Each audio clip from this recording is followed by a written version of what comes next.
guilty. Orson Fuller here with Bumps in the Night.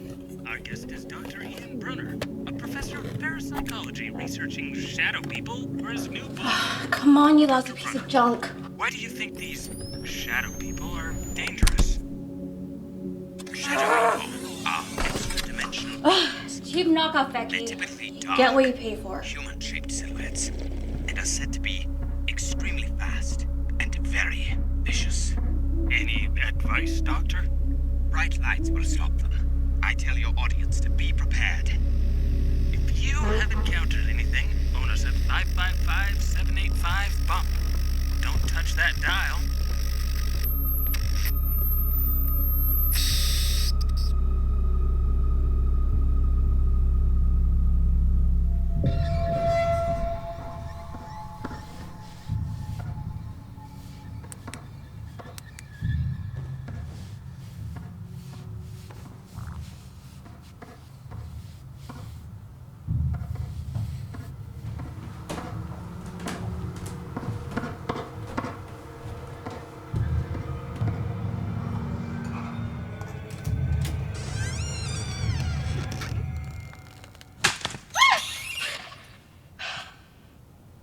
Get a grip.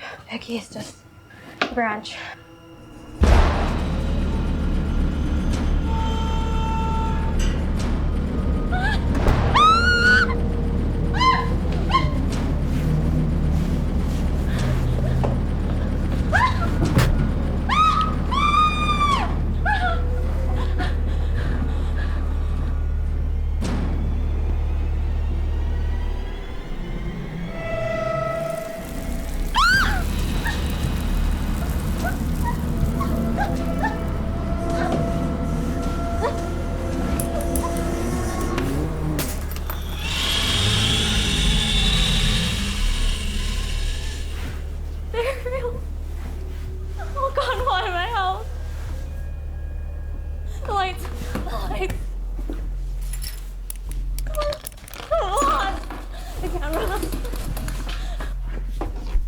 This is my house. This is my house. You can't have my house.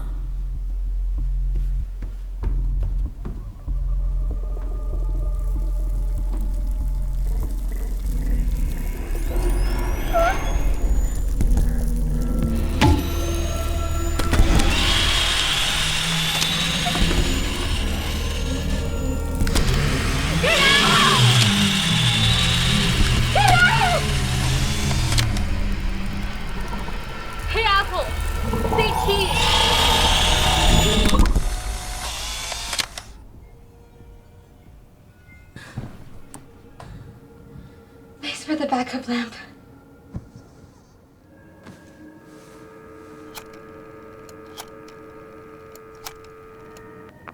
Good evening, caller. You're on the air. Please listen. One of the Shadows guys just came to my house and I stopped one of them. Caller, what do you mean you stopped it? Photos! I took photos of one of them. I need your help. Stopped one of them? But my dear, they always travel in groups.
I claim this land for France! Want to get to your destination on time?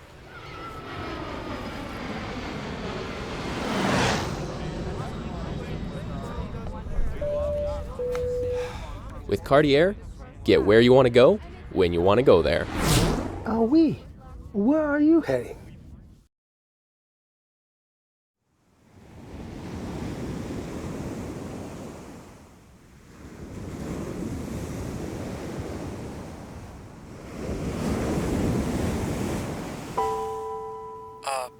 Hey Evelyn, it's me, Mike. I heard the news. Your mom was one of the strongest women I've ever known.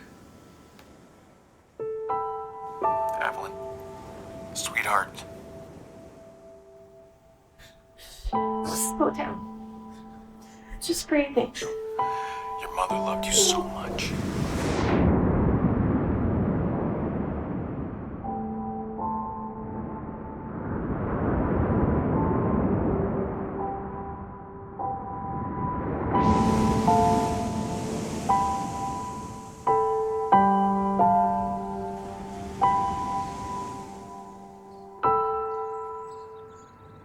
Are you really gonna quit?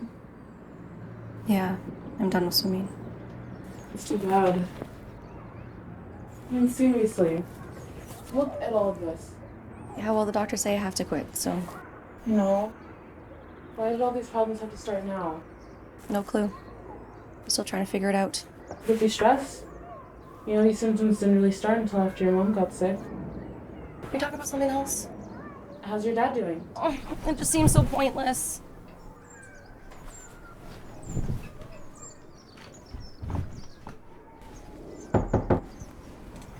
Yeah, come in.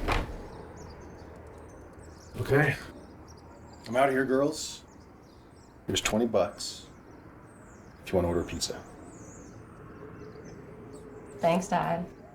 All right. You girls be good. And don't open the door for anybody. Clear? We'll be fine, Dad. Just go. All right. She was like a mom to me, too. But you've barely left the house in 6 months. I really think you deserve to have some fun. What kind of fun? The kind of fun that involves booze and boys.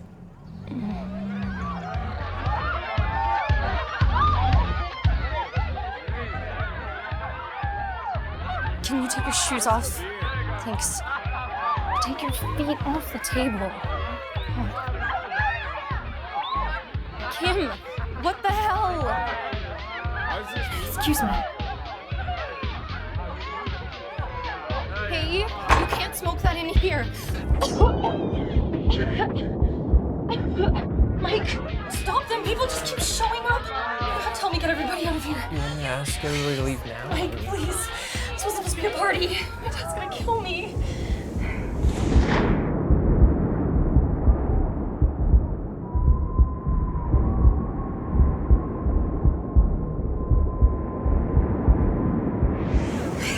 You okay? I'm fine. Just get everybody out of here. Okay. I know how to handle this. Okay? Wake up. Everybody listen up.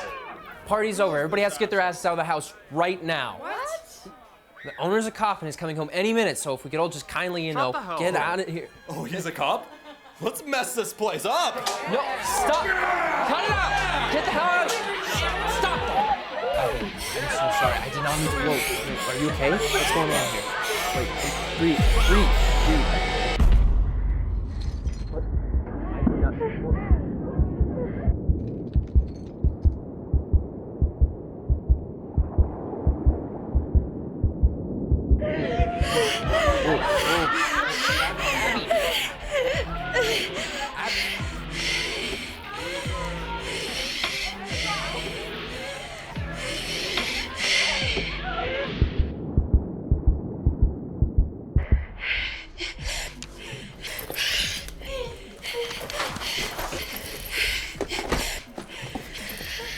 Abby, get the hell out of here, dude.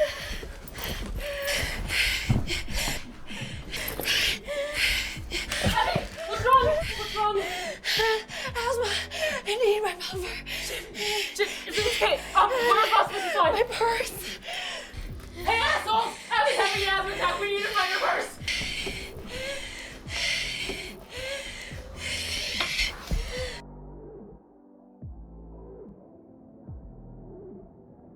Holy shit, Abby. Are you okay? Do you see she's not okay, you idiot? Quick, help me find her purse.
Mom. Mom. Evelyn, what are you doing here? This dumb party, and this picture of you got shattered. And I couldn't breathe. You weren't there. And you weren't there. It's okay, Evelyn. I'm right here. You're all right. You can breathe now. Brenda, we've stopped the sedation. I'd like to see how she does in a spontaneous mode.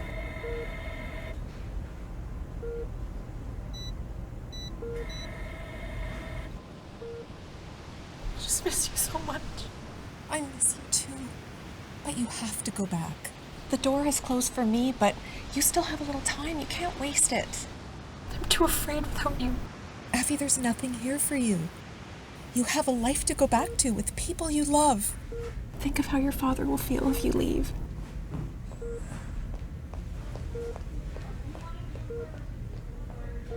I'm gonna change your bath. Just hold a few more seconds. Let the CO2 build a little bit more. The hardest thing in life is to face your fears, but we do it for those we love. You have to go back now, back the way you came. You need to dive, and dive deep. I love you. I love you too, Abby.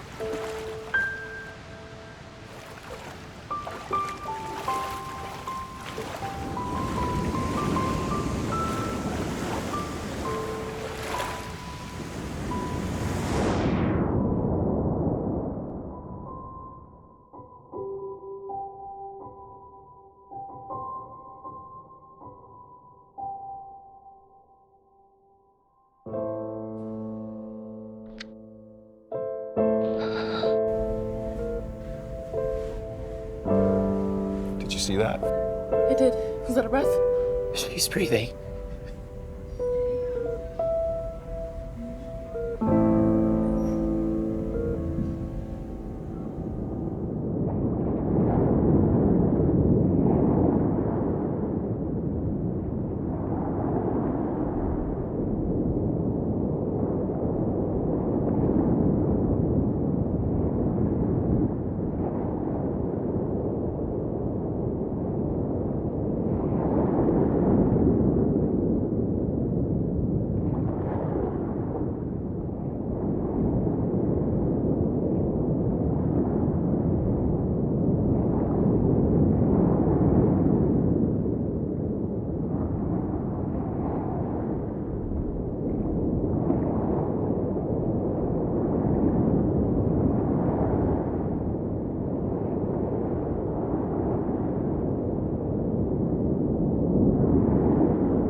The SAIT film and video program is creating their next major project. Thesis believes it is to be their next documentary.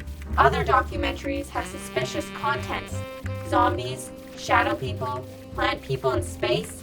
These concepts are unorthodox for documentaries. CSIS wants your film company to film a behind-the-scenes video of the creation of the project. Report back with the information as you receive it.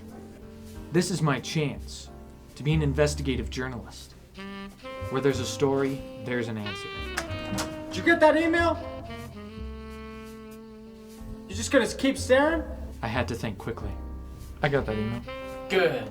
Well, get the camera. Flawless get all your execution. stuff, He doesn't bring suspect it a down thing. there and start shooting. This is gonna make us money. A lot of money.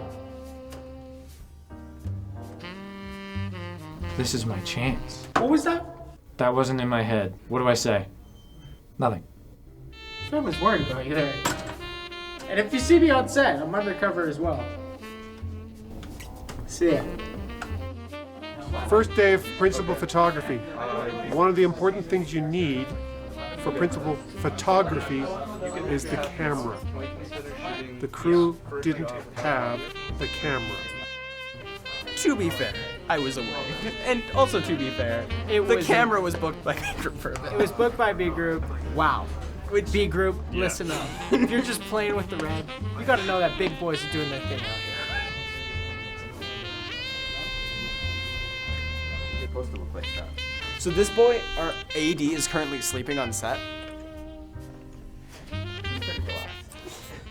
I do scheduling for people and the shots we're gonna do, and I yell at people on set to get going and hurry up.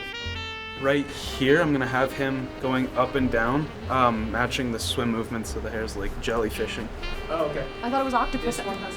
Now it's jellyfishing. Kind of bring to the audience the drama and terror that happens when a real medical emergency takes place. As many people know, I come from a background in healthcare, and I've seen, you know, like the struggle of life and death right in front of me, and how terrifying and how dramatic it actually is. And I haven't really seen it recreated with as much realism as actually takes place in the hospital and stuff. So I kind of wanted to bring a little bit of that realism to the screen. I had asthma when I was younger, so it's like interesting to see a story that so well like plays out what that can feel like. So it's exciting. And then go up. And I'm not going up back onto this.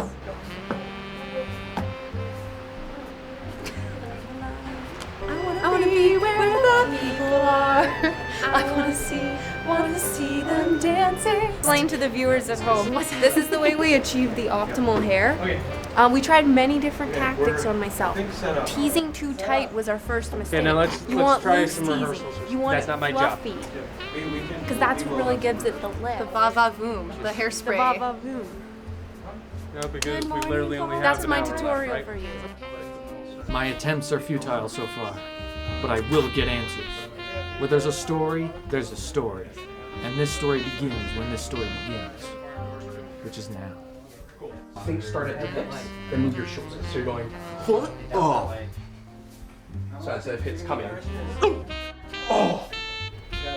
So you're actively engaging your entire body in order to protect your neck. Does that make sense? He's gonna turn me around, I'm gonna punch him, jump on him, start choking him, and then they're gonna start punching me. I'm just on the ride, baby. I'm just here for the ride. Turn me around. Boom. What do you think? Yeah. Good. We have coffee today. Thanks, Keith, for the coffee. Appreciate you. I couldn't figure it out.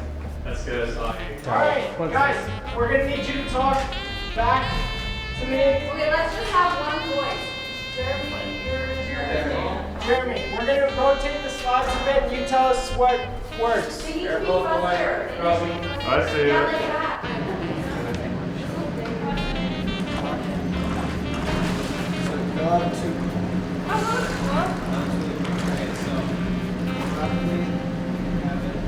Right here? That thermostat right there, put it to 0. This is what I call But when we're shooting, camera troubles. Because that's what it's called. Oh, your lens has a little bit of dust, and there's also a smudge, it looks like. I like to film things. I've liked filming things since I was a little kid. I love taking photos.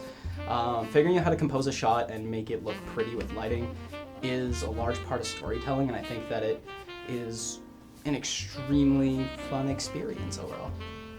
The project's going. It's going I pretty just well. want to ask. Yeah.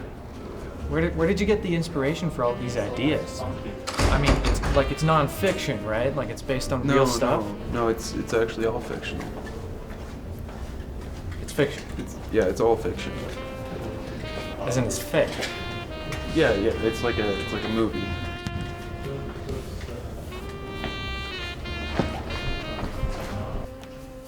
Where there's a story, there's always a story. And perhaps the story is that there is a story. A story written by someone writing a story. A fictional story, told by people who work hard to tell stories.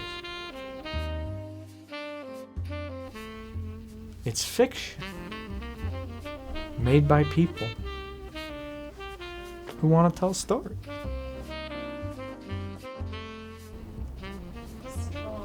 Help others when they're in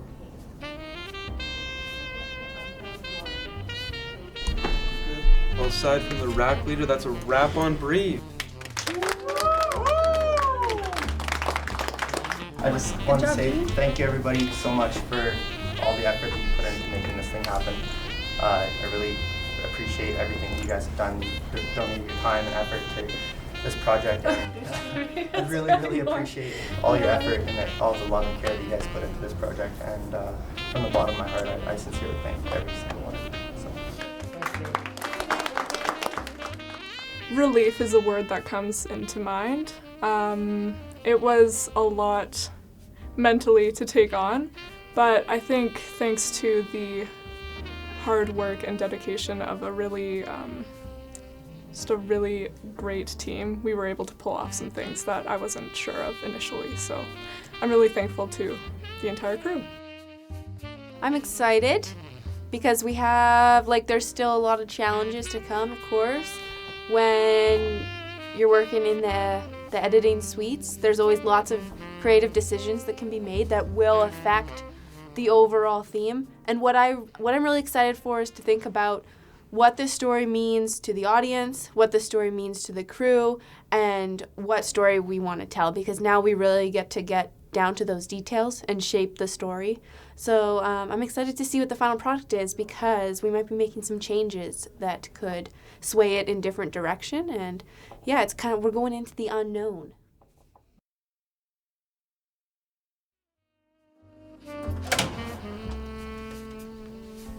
So, how did the investigation go?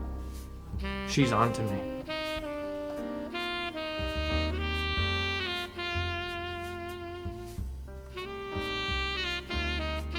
How'd you know we were doing an investigation? It's simple. This mission is of high importance. She's the one who hired us. You did well. I did do well. We all did. Bunch of hard-working people. Working hard to tell a story. CSIS will be in touch, will you?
Hi, Frank. Hi, Susan. Really? Not even a gasp this time? We've been through this routine for what, 28 days now? 27. Remember, I was sick last Friday. It's always the same thing. I'm a zombie, Susan. We're supposed to be scary. That's what everybody wants me to be. Don't you want to try something different? Live a little? All right, poor choice of words. Either way, this is all getting kind of predictable, don't you think? Predictable? I'll have you know I'm sufficiently surprising. Unordinarily unforeseeable, even. Frank, I even marked the spot. It's always the spot, halfway between the dumpster and that homeless man. Whoa, still here? After, what, 4 weeks now? I've had a long day. If there's nothing else, I'm gonna head home. What if I jumped out in a different alley? The alley isn't the problem, Frank. But what if I said something different, like, somebody call, or maybe, some be afraid? Nothing? I kind of thought that was a hoot and a half, but... Look, why don't we try to actually... Are you sure he's okay? He doesn't look like he's breathing. I saw him arguing with a pigeon before I went to work. No! No! Hey! Hey, he's not gonna hurt you! Susan, it's okay. I'm used to it. I'm a zombie, right? Scare people away. Frank. Something different, right? Something unexpected. Same time tomorrow, then? That's it? Unless you had anything else, but... I thought I did. Susan, wait. What if I could prove to you that I'm unpredictable? All right, go on then. I mean, would you like to go out for coffee? Coffee? Coffee. You know, I mean, you'd have to get it for me because I don't think there's a coffee place around here that would really want a zombie there. Well, because I'd scare people away. You know, I'd take one look in there and they'd all go, "Ah, he's a zombie! No, he's gonna eat our brains!" Frank, where'd that even come from, anyways? Like, I don't eat brains. I think that's just no. Like, Frank, I would love a coffee. You would? I would. Of course you would. Like, you know, coffee's unpredictable, and so I was unpredictable, right? I just... Unordinarily unforeseeable. Right. Yeah, good. That's good. Shall we, then? What? You know, I kind of forgot what this feels like. What's that? Living.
I was 13 years old when I first went into heart failure, or that I was first aware that I went into heart failure.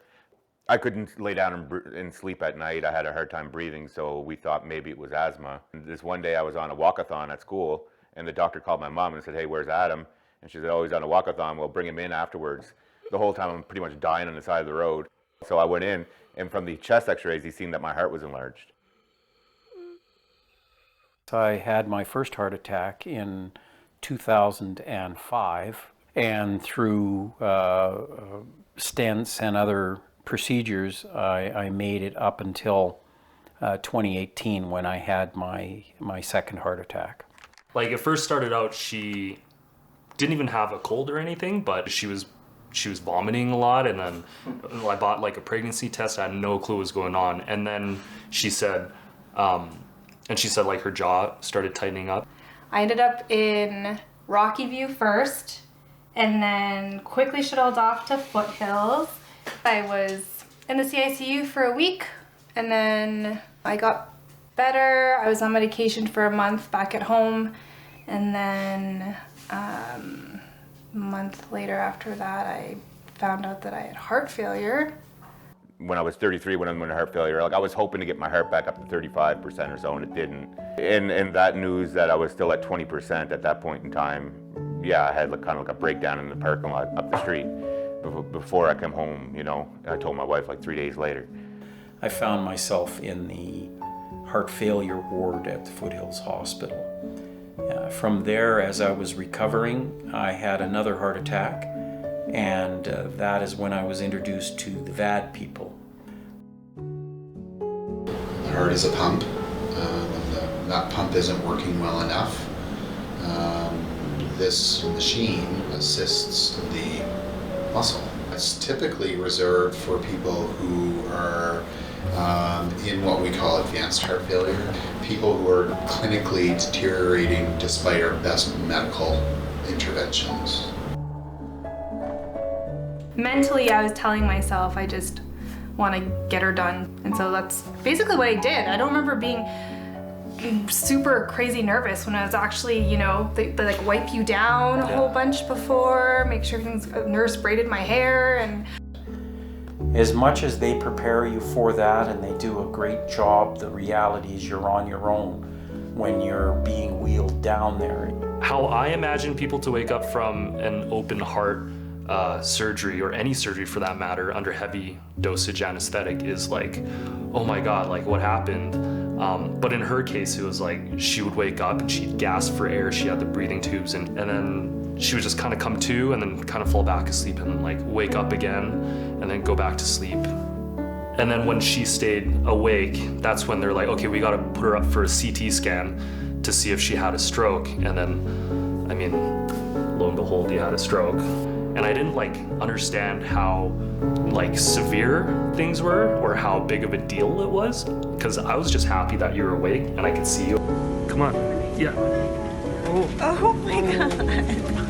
I remember lying in bed and not being able to move, and then I would basically just have my breakfast, have whatever meals, and wait until Eddie and my parents and like my friend would come visit me. The first thing that I was trying to do is understand the mechanics of my VAD. Surgeons implant this pump. This is your chamber of your ventricle, so it's actually going right inside. And then there's a rotor inside that constantly is spinning. So the blood actually gets sucked through the inflow cannula into the rotor, and then into the outflow cannula, which goes up to your aorta. And that we want majority of the blood to be coming through the pump so that we're creating that better blood flow. And recovery was difficult. I was so run down prior to the LVAD because I was so sick for so long. When I first got out, walking to the mailbox was a big deal. Once the VAD's implanted and they've gone home, you know, weeks to months later, I think one of the hardest things is just, you know, that lifestyle change, right? You're living with equipment, you're having to plug it in. You don't know what to expect with this surgery, and so for me, I was just thinking, I'm gonna get something that's gonna come out of my stomach and attach to something else. I'm not gonna be able to shower as much. The The LVAD, of course, compromises how you live. You're carrying what becomes a significant weight with you constantly. It's never away from you. And you just have to learn to adapt to it. The basic things that you take for granted, like rolling out of bed, sitting up, things that are natural for us, aren't natural anymore.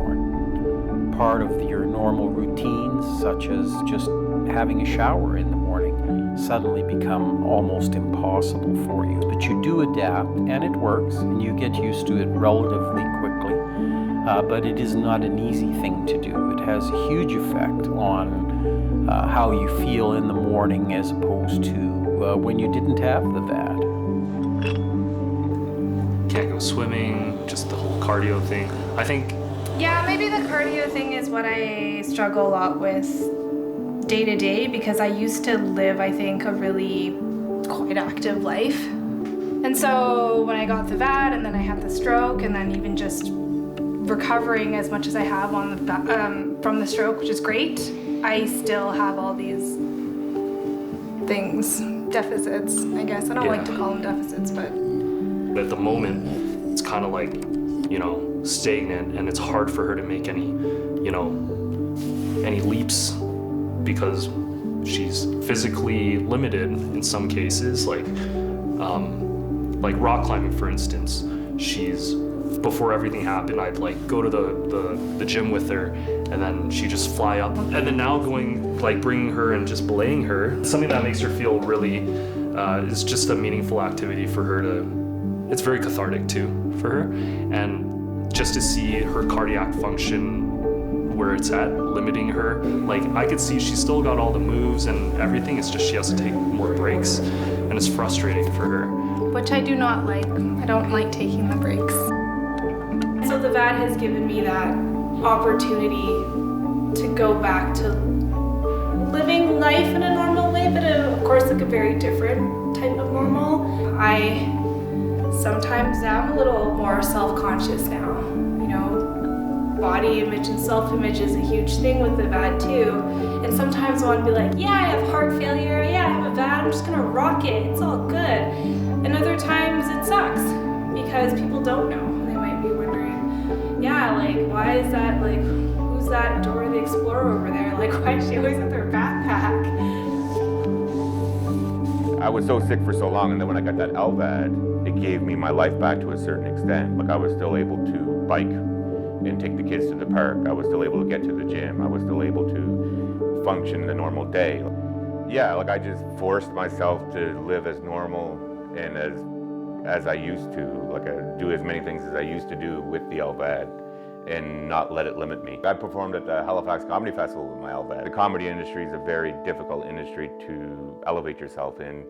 I had to address it as soon as I walked on stage, right? I just addressed it and told the crowd my situation and that I'll need a transplant someday, so if you see someone choking my size tonight, let them go, you know? Like Consistently across the board, nobody likes the actual equipment. Wearing equipment, having to charge batteries, having to power it up, having to take extra stuff with you. You know, if you go traveling, what does that entail? You know, bringing extra equipment, letting the team know. Having a shower is covering all this equipment. So everything takes a little bit of time. And so it's a lifestyle adjustment. So I don't think I have a single patient that I've said that loves the equipment, but they love how they feel. Having a support person identified and included in a lot of the pre-implant education counseling, again, if there's time, is hugely important. My wife's a nurse. She's a NICU nurse, so an ICU nurse. She knows how to do bandages. She's that's her thing, right? For the first little bit, I was doing the dressing changes from where the driveline exits the abdomen there, but pretty quickly, like Adam's pretty independent. He doesn't like having people, he's a control freak. He needs to be in control. Hey, that's enough talking. Like my background is in neonatal nursing, so it's not adult cardiac. It's a very different world. So sometimes it was hard to I don't know, find that balance between wanting to be the nurse and wanting to be the wife. Well, yeah, it's been as much of my journey as it has been yours. You cried with me. You've been scared with me. You've been happy with me for all those moments that were progress. So you've felt everything that I felt. You've been there from day one. You're here now. You're going to be here in the future. It is an us thing. I had one of my friends step up, and I lived with he and his family for a period of about 4 weeks, at which time I moved back onto my own, and I found that very difficult. But at the same time, it was very good for me psychologically. I just felt better without being dependent on somebody else. I find that when I do have people that come to visit, it's wonderful. I mean, you really do notice the difference in the normal tasks. But the reality of it is that VAD, it's hard to explain, but if you give in to the VAD, it means you're not independent anymore. I won't give in to the VAD. I do the things that I do because I'm able to do them, and if I gave that up, I would be dependent on somebody else to do them for me, and I'm not willing to do that right now. I still ride. I don't think it's a thing that the VAD team appreciates very much, but I love it. What drives me is the making plans to actually use that motorcycle to get me to places where I want to go. It's not going to inhibit. I absolutely enjoy the support and the help, but I prefer to do things on my own. I was very fortunate with the people that I met. I think that the people there do a fantastic job with the toolkit they have. Yeah, nurses should be paid like way more. They're honestly doing like God's work. It's great as a team to be able to kind of walk through from somebody in a very vulnerable state, very sick, to seeing them on a pump doing really well. Historically, these pumps kept people in the hospitals. Now they can go home and live, a new normal life. Historically, again, these pumps were designed to bridge people to transplant. So again, the number one goal of keeping people alive to make it to transplant. And nowadays, they're even being offered to people who are, for whatever reason, ineligible for transplant. We don't have the option of just pulling a heart off the shelf to give to these patients, but we do have VADs on the shelves that we can pull off, and we can bridge while transplant, or even just bridge to get stronger and do better in the community. I'm alive, right? Like I'm here, and that's because I'm on this life-sustaining device, this pump, this glorious pump that is keeping my heart going and pumping enough blood to the rest of my body, and I'm here. It's like, when's the wedding, everybody? I was always asking, and we're like, after transplant. So that, for sure, looking forward to doing that, and yeah, that'll having be, all the people that we really love and hold dear be there. Going on trips and just enjoying life, getting back to, a new, better, hopeful norm. But then also knowing that, it's a different, life as a heart transplant. Maybe also a new family member that is not a dog. Yeah. Down the line. Yeah. So a lot of things to look forward to and be hopeful to post-transplant, I think. I am not on the transplant list. Drugs and kidneys don't always work well together, and I have had kidney disease, CKD, and it is a real problem, as one of the steps in the VAD program is to have a heart transplant. In my situation, the CKD prevents me from being eligible for that at this time, because the rejection drugs involved in an operation of that magnitude are very damaging and harm your kidneys. Trading the VAD to be on dialysis isn't, for me personally, a trade-off that I'm prepared to do. My experience with the VAD has been absolutely a gift. I would be dead now without the VAD. We've just been so incredibly lucky through everything, like that he was so well and stable on the VAD with no infections and no issues, and then that we got a call for the heart before things got really bad. It's hard to explain the gratitude that you feel. Like, you feel grateful that he's got a call for the heart transplant. You feel grateful that he's done well in the surgery, and you just feel so grateful that someone out there, you know, in their darkest moments, did something for us that you just can't repay. Okay, first steps with the new So, heart. Are you okay to bring the chair? They've given me my husband, they've given our kids their father, so. Do you feel okay? Yeah, I feel great.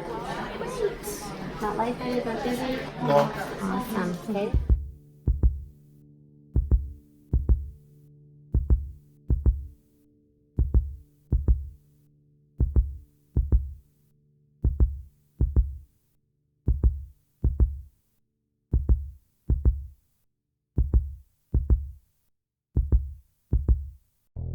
I try to give back though. Now that I've gotten my transplant, like I try to give back to the community quite a bit. I volunteer. What I do is I volunteer at the cardiac unit at Foothills Hospital, and I bring in a poker table. I bring in the chips. I bring in everything, just so the guys that are sitting there for a long time, they can feel normal for a bit, right? Just have a game of poker, and with the boys, and it's just a cheap buy-in, like $20 a seat, I usually clean up though, because I'm the only one at the table not wearing an audible heart monitor. So it's old seat 2 is beep-booping like you got jacks. It's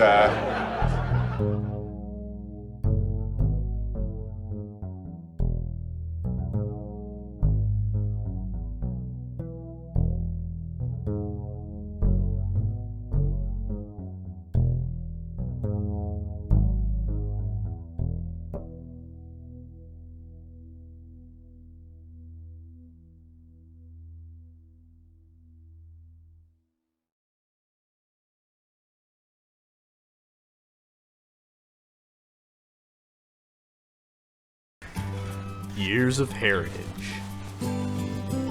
Bred to have the highest quality. Free range and fed with 100% organic ingredients. Raised with care and love. This is what goes into making every one of our beard wigs.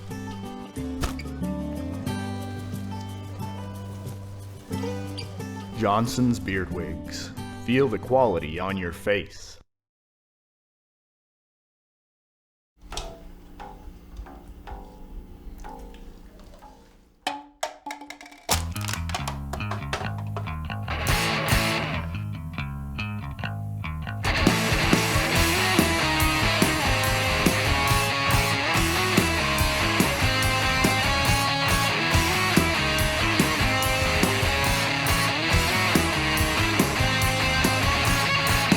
I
Now,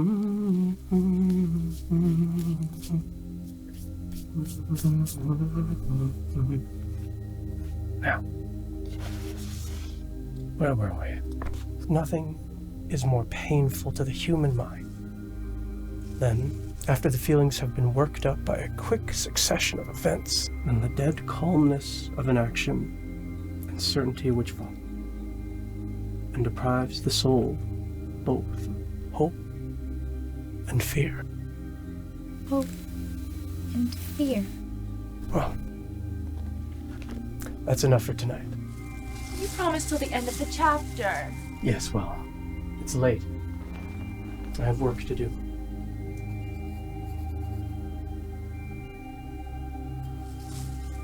At least take the book. I'll be quiet. All right. Your arm. Oh, it's nothing. I just scratched myself earlier. Are you alright? I'm fine. Thank you. Okay then. Don't work too hard. Good night.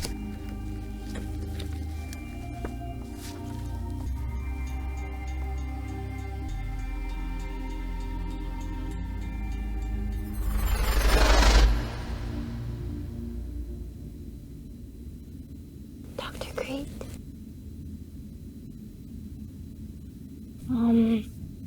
Christopher.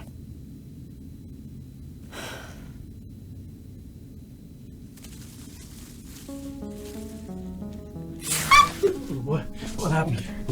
What's up? Oh, Virgo. You know what happens when you step into the darkness. I know. It's just that the lights weren't turning on and you were waking up and... How many times do I have to tell you? I'm fine. I finished Frankenstein. What? Already? I stayed up all night. That's excellent. I did have a couple of questions. Yes, of course. Well, I loved it. I did. Even the parts I couldn't quite understand, they drew me in. I don't know. I can't explain it. No. Go on. You're doing great. Well, I guess my questions are more about you. Well, you see, I got to the end of the book and there were some notes. No, I don't remember leaving any notes. I know what your handwriting looks like, Crete. What did the notes say? It was more of an assortment of words. Ionized villas, organic growing replica. Strange. What's strange is that all those words were capitalized, like an acronym. So you were up all night thinking about acronyms? I was up all night thinking about why my name consisted of all those letters. I'm just curious. Yeah, just curious. I don't know where you keep coming up with these ideas. Look, I know I'm not like you, okay? Look at me. I just want to know what it means. I want to know what I am. Help me understand. Come with me.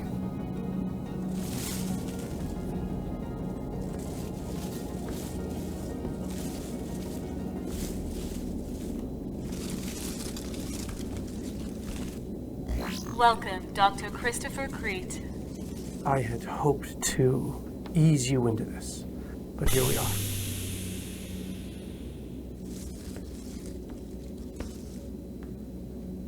This is the lab. When I'm not out there in the common area with you, I come here to get some work done. Why do you need all this equipment? What do you work on? You know, there were 5 of us all cramped in here, all different fields. They finished their work early, but I stayed on. I'm a botanist. Earth originally sent me out here to experiment or research on how vegetation responds to the environment of space. I came up here for something else, though. That's you. I'd always wanted a daughter, but I was just too trapped in my work. But I think I was able to use it to my advantage, and that is why you are the best of the best. You are unlike anyone else, and you must promise to never leave my side. I promise. Virgo. Coming.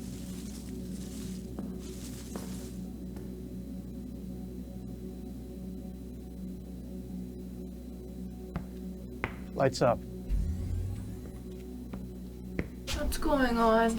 Oh, nothing. Just a little routine maintenance needs to be done outside. Shouldn't take too long.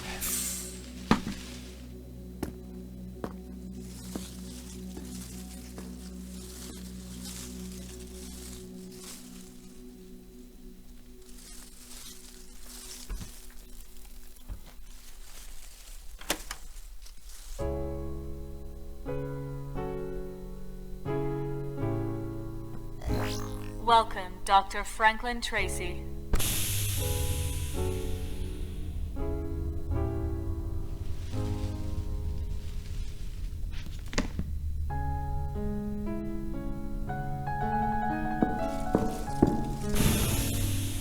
How did you get in here? I was just...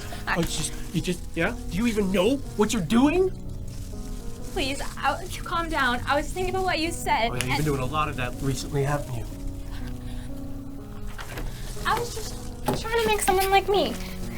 Why? It's just you're always so busy, okay? I just want someone who understands, someone who I can talk to. So I'm not good enough for you now, is it? Huh? All this work that I do is for you. And the least that you could do for me is just listen! I'm a lot better than the people that you read about in these books. Which is to say, we can get through this. I forgive you. But if you ever do that again, I am cutting off your resources. And no more unsupervised reading. Understood?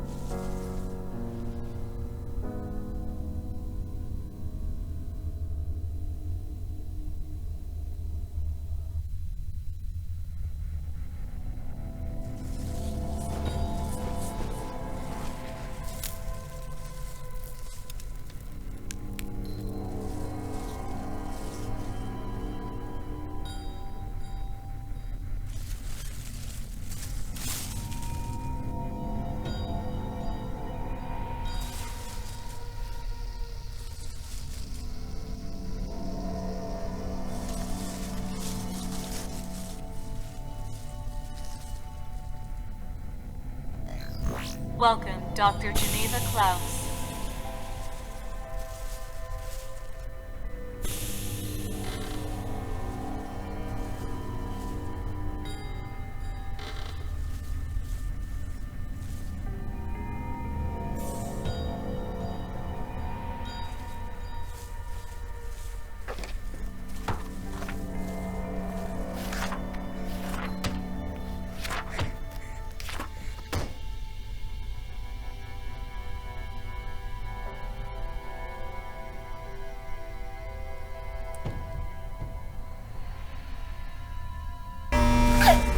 Virgo?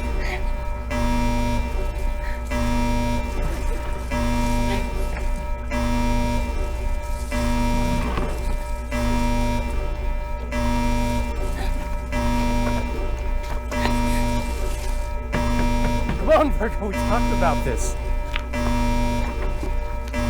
Virgo, I swear to God, answer me when I'm talking to you. Stop! Stop it! Virgo, if you just let me in, I can explain everything. Virgo!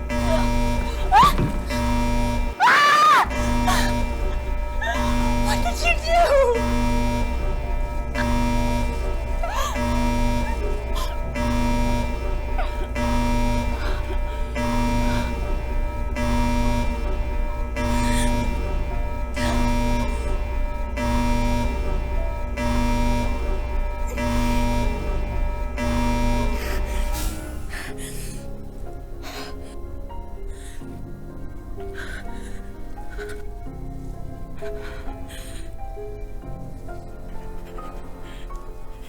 I didn't want you to see any of this. You killed them. For you. To create you. Nothing has to change about this. I never asked for this. And look at you now. Look at all the things that you're capable of. You're even starting to think on tons. Come here. That's it. I got you. I've got you.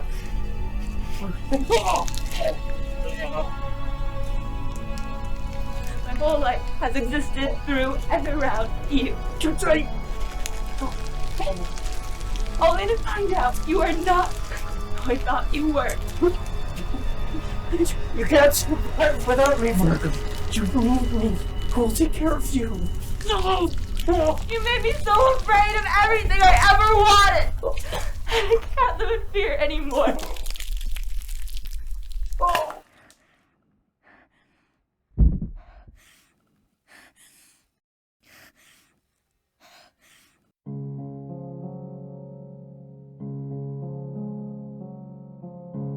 Hope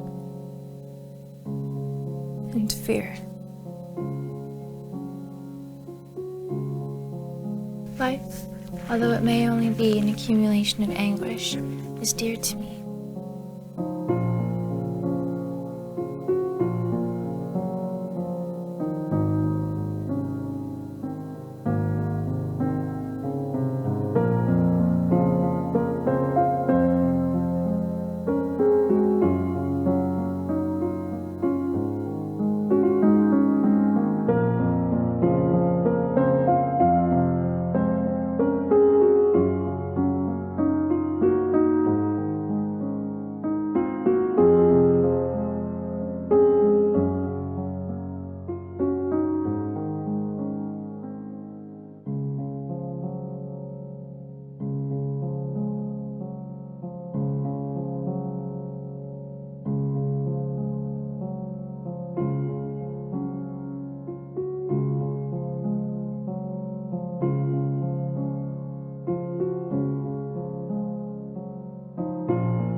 Don't you leave, let's run away.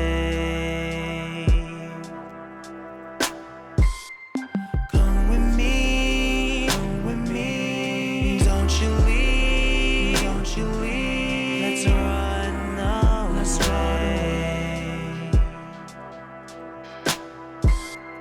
Come with me, don't you leave, let's run away.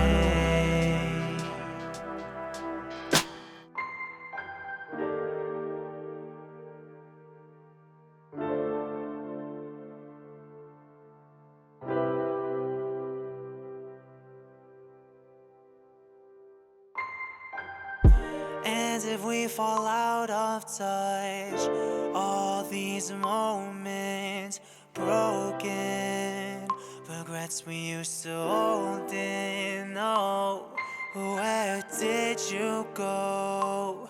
The cares had gone cold. Promised ties never low. If I stepped aside and let the signs rewind, would you stay? No. If you left tonight, is it out of line to say,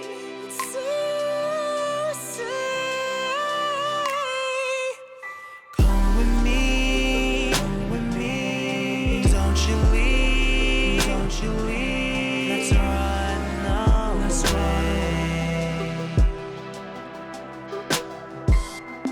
Come with me,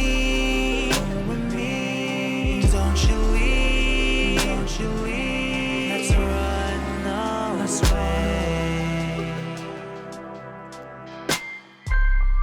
Come with me, don't you leave, let's run away. Let's run away. Let's run away. Let's run away.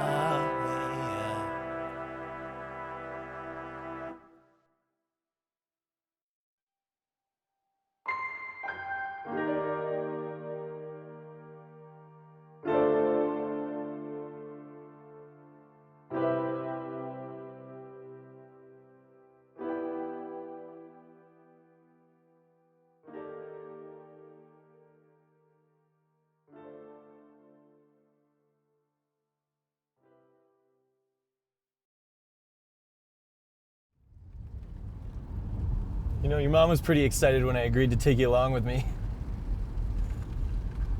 It's actually like really immersive. Like last time, I forgot Lance's real world name for like 3 days. That's how immersive it is.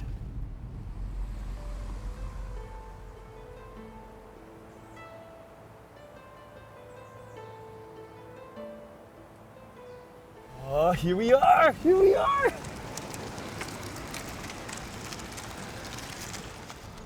I can't believe he got his stepbrother to come.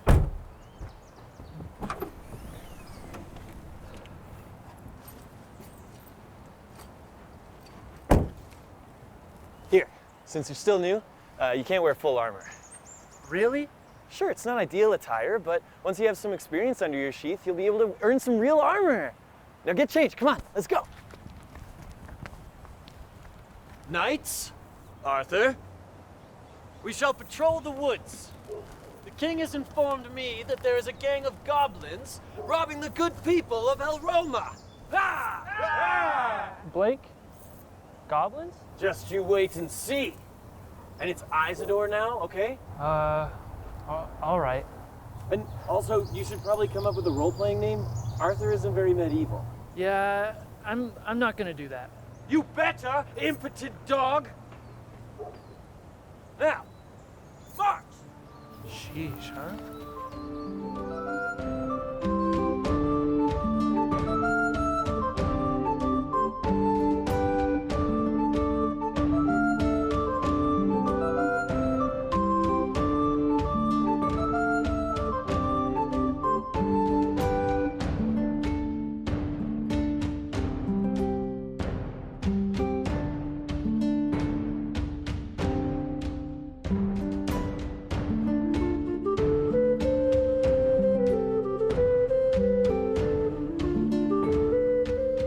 According to the lore, the goblin's den should be somewhere around here. Is that it right there?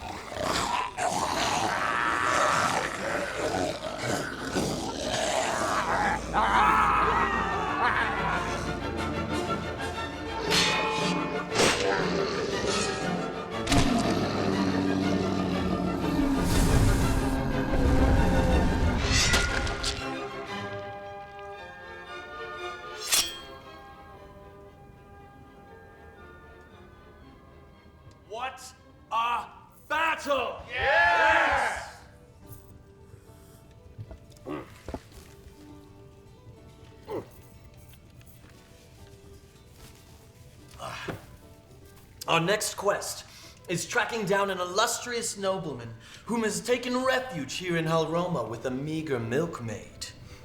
So, Isidore, in regards to your new squire, how did you acquire such a loyal and humble servant? Servant? I found the goblins. Funny you should ask, Brognir, for it somewhat relates to our next quest. You see, I involuntarily obtained this servant from the union of my father and his mother. Yes, my father about 8 months ago courted this low-born servant woman. She's literally a lawyer, and they've been together for like 2 years, Blake. Isidore! And adultery doesn't count, peasant boy. Peasant boy? Speak when spoken to. You are a lowborn. You should be thankful that you're in my service. An act of charity, if you will. How chivalrous. Unbelievable. The door.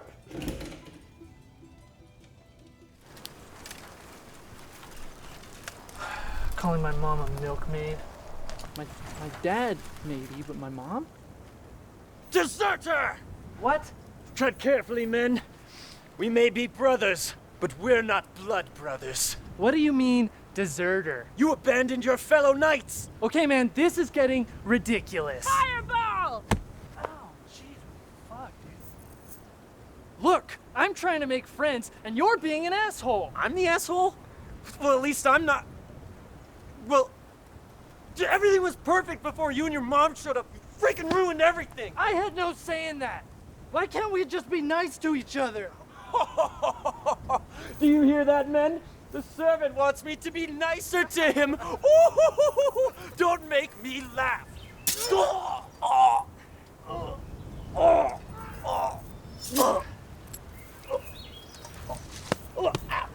it! I'm dead.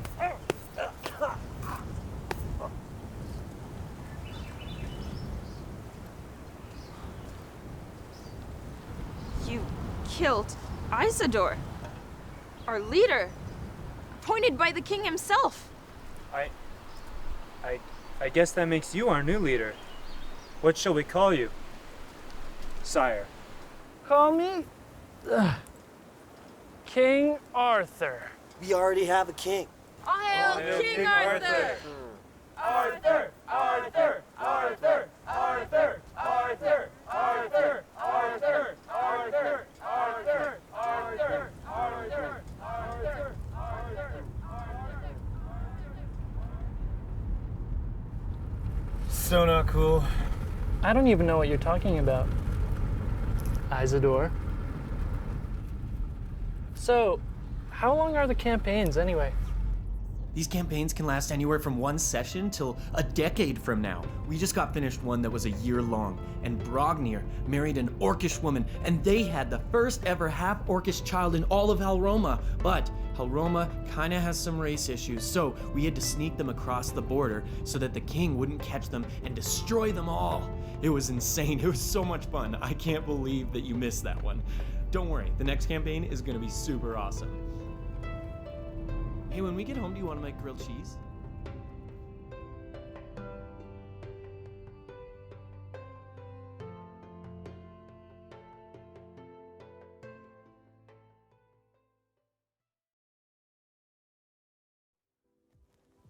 My name is Cage Mathis, and this is my bedroom.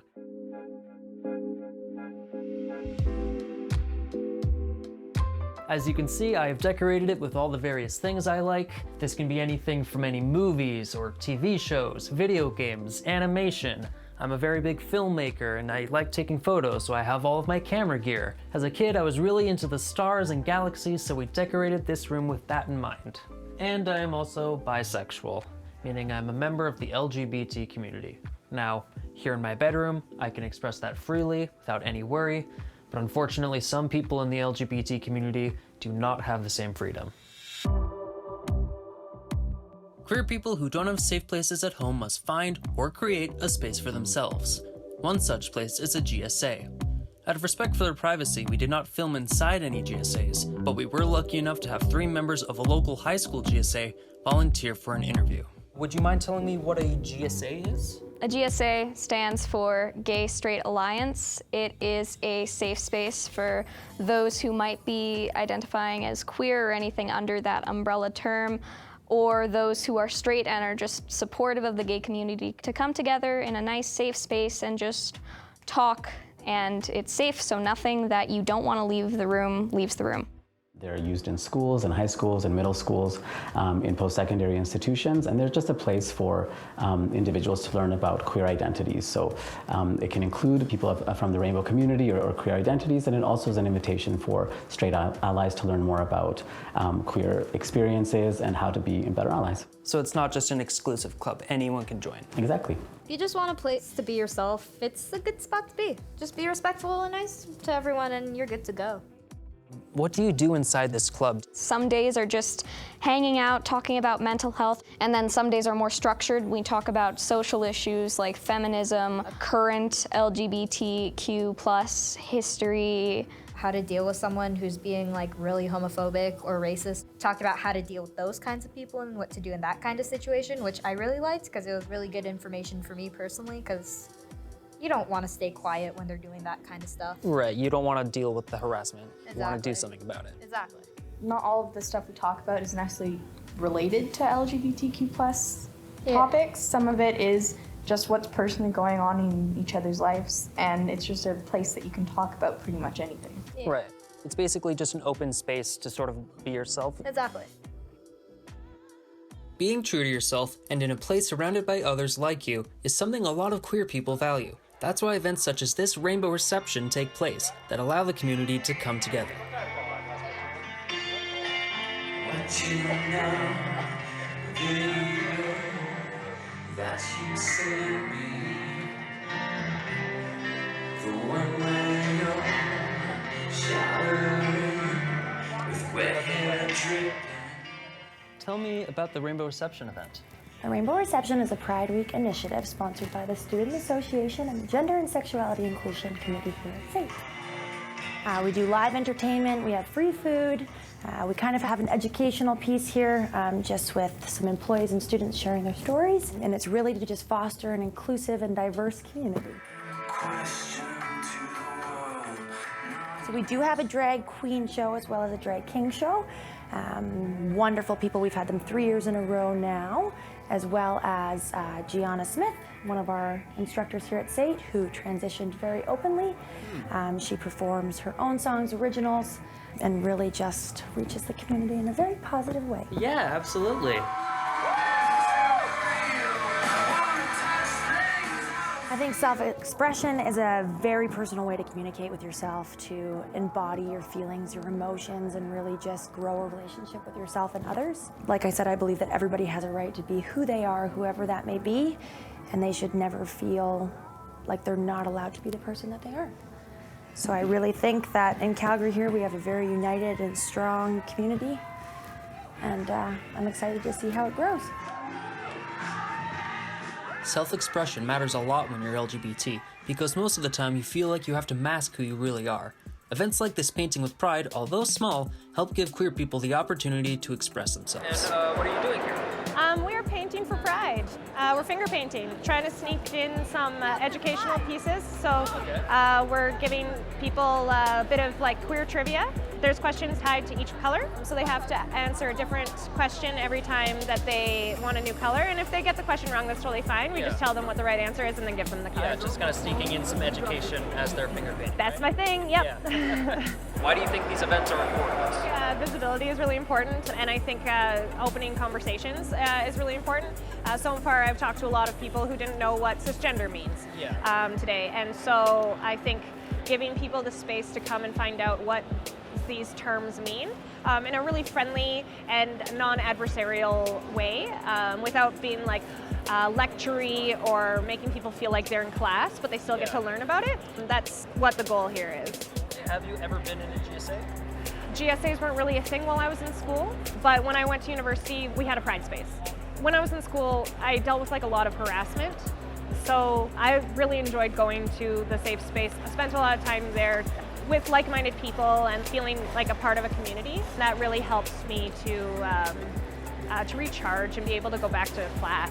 So do you believe that those kinds of safe spaces are important, especially for the gay community? I think that they're life-saving, especially for the gay community. I'm pretty biased. I run a safe space on campus.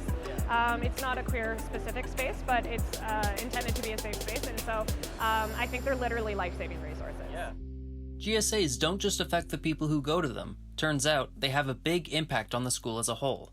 We spoke to a middle school teacher who chose to remain anonymous for this interview about this very topic.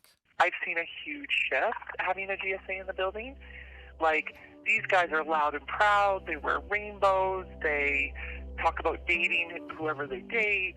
So we're finding the inclusion and the acceptance just skyrocket by having really comfortable GSA kids and LGBTQ, just kids that aren't afraid to express themselves. Right. Yeah. So then the GSA wasn't just beneficial for the kids who wanted it. It really affected the school environment as a whole. Oh, 100%. 100%. So I have to tell you, like, there still probably is a little bit of homophobia in the building, but we've created a culture where our kids stand up more so now. They'll be like, that's not cool. You're not supposed to say that. Like, they correct each other. It's really amazing growth. Wow. 5 years. Mm-hmm. Having this kind of positive support does wonders to LGBT people's mental health. But even though queer people are being treated better, they still have to deal with homophobia in their lives. I have stories of girls being in sports and girl sports and coming out as gay or whatever, and like their teammates going to like the coaches or whatever and being like, I don't want to change in the same room as her, can you make her move or something? And that's not something I want to have to deal with, so I avoid it. That, and even if my teammates were chill with it, it can still change the dynamic of the team, which is why I think a lot of athletes tend to not come out, especially at the professional level, because instead of being known as an athlete who's there because you're good, you'll be known as the gay one. It's often not outright. It's like little offhand comments or a change of subject or a look. I was holding hands with someone who was my girlfriend at the time, and we got pulled aside and told that we can't do that at school. I still deal with it pretty regularly because of my grandmother. I hear her sometimes on the phone like, oh, gay people are all going to go to hell. It's such a sin. They can't bring children into this world. So yeah, I get to experience it pretty regularly, which didn't help with my internalized homophobia when I was still dealing with it. Yeah. Because it's always that fear of rejection, whether it's from yourself or from the people you love who you are close to, because I have a very close relationship with my grandmother, and it's just always really sad to think that if she knew about this part of me, that she'd treat me differently, even though it doesn't change who I am at all. Would you consider GSAs act as a support system for people who might not have it otherwise, whether it's at school or at home or with friends? For sure. I think that's what we've learned as well. So the research will tell us that GSAs improve lives, and it's not just for queer students, it's for all students. So it kind of opens up a place for people to be themselves wherever they are on that continuum. Could you tell me how GSAs specifically affect mental health? I think more often than not, it's going to have a positive impact. And again, it's a safe place to belong. It's a safe place to ask questions. It's maybe sometimes a safe place to bring in particular education that may be missing in other places. So when you feel that you're not the only one that's maybe going through something, I think for sure it helps with self-esteem and it can help with self-worth. What we've learned is that if they have any kind of support, so if their family supports them, if they've got a friend that supports them, if their school supports them, more often than not, they're going to function very well. Their mental health is going to be taken care of, or they're going to be taking care of their mental health that way. Because they have that support system, right? Mm-hmm. So if they don't, then it can be really stressful. I actually just got out of a meeting with some parents who are very religious, and their child came out as bisexual, and they're not accepting, and it's really hard. And I think that student needs a safe place at school to be and to be themselves, because they can't do that at home. And this student that I just met with, the reason we were meeting is because he has been hospitalized for suicide ideation. And what we were taught by a psychologist is if a kid doesn't have a supportive home life when they come out, that they're 8 times more likely to commit suicide. 8 times? So 8 times. And so that's coming from a psychologist. And so it's just really, really hard. Yeah. Yeah, They no don't have kidding. a supportive home. Hmm. Is that kid okay? I don't know. We're in the middle of it, so it's hard. We're trying to keep them alive. So that's the real life work that we do.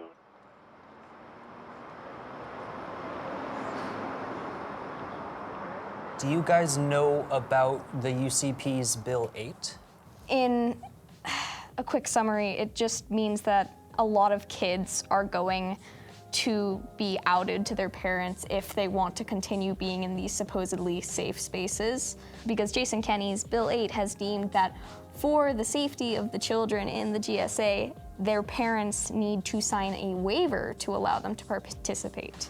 The reason why, for the longest time, our school didn't call it a GSA, it was called Spectrum, specifically so kids could join it without having to be outed to their parents if they didn't want to be, right? Because sometimes kids have like bad situations at home or something, and it's dangerous for them to come out of the closet. So like essentially telling the parents, yeah, your kid's gay, is sort of not the best thing for those kids. So they would avoid the club if they had to do that. I also feel like when we aren't able to call it a GSA, even though we still have the space, it makes it feel a bit more taboo. Yeah. And like, oh, this is a secret meeting, hush hush, because we can't actually say what we are, because if we do, we're going to be in danger. And another terrifying thing about this Bill 8 is we're already limited on what we can talk about as a GSA. When we have that nice term of GSA, we're still not allowed to talk about certain things because of the stigma that learning about this stuff will turn you into it. Which is very strange, because I learned about Hitler's entire history and I am yet to invade Poland. So, I don't think that's the case. Jason Kenney got voted in and he brought that new bill into place. Right. There was a public school walkout, and our kids said that they were going to do it. And we were told by our higher-ups that we couldn't stop the kids, but they had to stay on school property. Okay. And I will tell you, we had probably 200 kids walk out, and they stayed on school property. They did it super peaceful. They brought their rainbow flags, but they stood along the side of the road, and cars honked at us, and they chanted lots of things. They're pro-LGBTQ and pro-support. And it was amazing. So we had allies there, a ton of allies, really, is what that was about. It was fantastic. Queer people have long been oppressed and have had to hide who they really are for centuries. Even though we've made great social progress, we are still struggling to maintain the spaces we've created for ourselves to this very day. Gay-straight alliances may seem like a regular school club, but to many queer people, they are so much more. Overall, would you say that these GSA clubs have had a very big impact on your lives? Most definitely. And a positive impact at that. Oh yeah, absolutely. Just interacting with other people who are like you is just so important for me. And having a space where you can just relax and be yourself and not have to worry about anything else. They allow LGBT kids the opportunity to be themselves, to be educated about queer topics, and to provide a support system they might not otherwise have. And even though legislation like Bill 8 targets GSAs specifically, that won't stop us from loving and supporting one another. We've made safe spaces before, and we will continue making spaces.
it seems so far. Pursuit so hollow, all for who we are. While you and I waste nights, lose lights, bleed white all my time, yeah. Always inside.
Anything good? Oh god, I'm so sorry, I didn't mean to scare you. No, it's my bad. It's your bad that a complete stranger about gave you a heart attack. I guess not. Well, I should have probably started with this, but I'm Marcus. Indeed. Hey Marcus, how you doing, man? Hey, what's up? So, what do you think about playing? I don't know. I don't think anyone would really be interested in my taste in music. Why is that what you listen to? Nate Lesko? You know about him? Yeah, do you? Yeah, of course. I was at his concert last year, it was so insane. Seriously? Yeah, I love the last album he put out. I mean, he keeps teasing his new stuff online. Can't wait till he finally drops it. And Backroads is a pretty good song. I love it. Sorry, I don't mean to interrupt. I just gotta run off really quick. Oh, no worries. I'll be right back. Yeah, no, I'll be here.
Don't you leave, let's run away. Come with me, don't you leave, let's run away.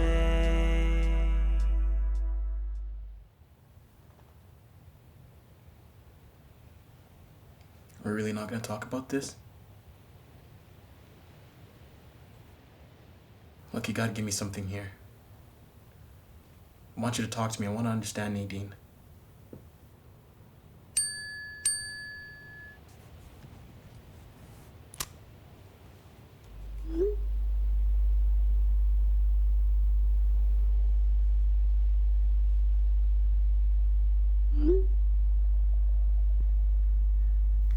meeting. Is it him? Is he still the problem?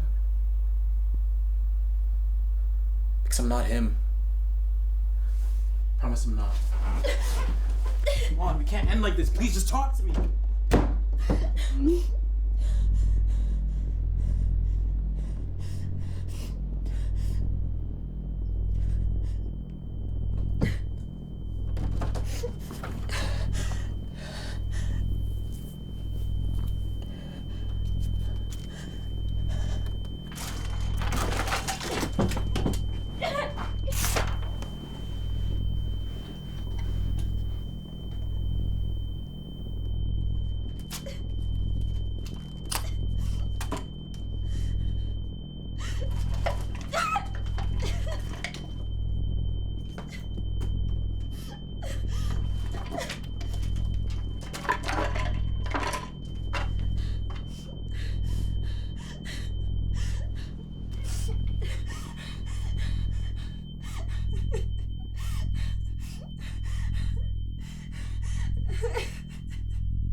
No, no, yeah. Terrified to find us, only mine, so give us a try. Look behind to find us, we could be over it. No, no, no, terrified to find us, only mine, so give us a try. Look behind to find us, we could be over it. No, no, no, make or break, we're still the same.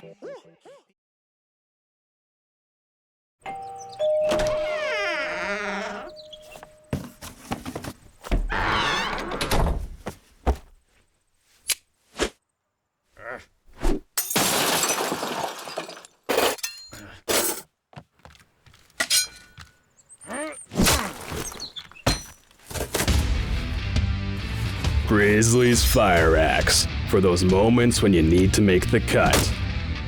In stores now. I know you can hear me. I need you to wake up. I love you. 3, 2, 1, and...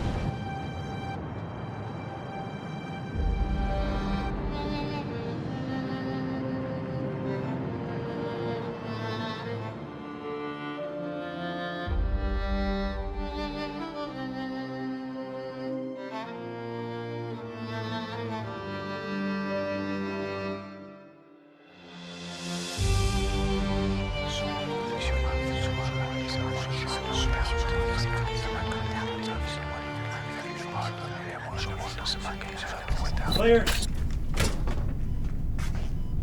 Okay, she's out of VTAC. What's going on, Doctor? Why isn't Elizabeth waking up? I'm not sure. Cousin! Dr. Isaacs, her vital signs seem normal, but there is a high amount of brain activity. Where is Jamie and the rest of my crew? Well, Captain, your crew is in stasis. That's where you are supposed to be. But to be honest, I don't know how you got here. You aren't supposed to be out of stasis for another 35 years. 35 years? Wait, how did I wake up? I thought you were gonna check her stasis chamber. There's obviously something wrong with it. I did check it. What are you implying? Did you do your job or not? Listen, we had no idea how the human body would be affected by being in stasis for so long. We're all fine. You must have done something wrong. Something must have been wrong with her stasis chamber. All right, break it up. We need to work together here. I need to get some supplies from my office, right? Come with me.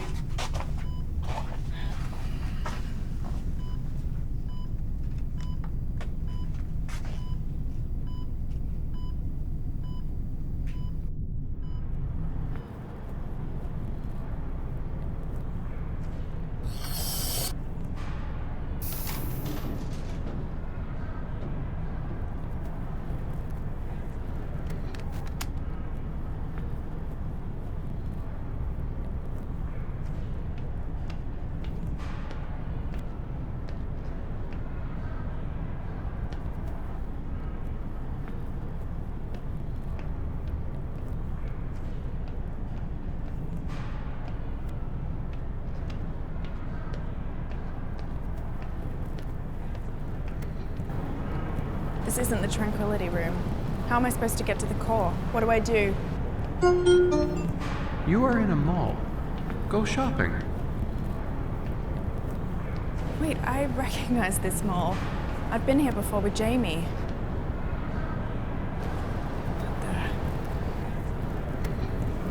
We're too close to Proxima Centauri B. We need to figure out what to do. If we delay by even a day without prepping the terraformer, we run the risk of jeopardizing the mission. The captain needs to wake up now. I still got a few ideas with how I can bring her out of this. Just don't take too long, Doc. If she's not up in the next couple of hours, we'll be putting this whole mission at risk. The crew is expendable, but this mission and the ship is not.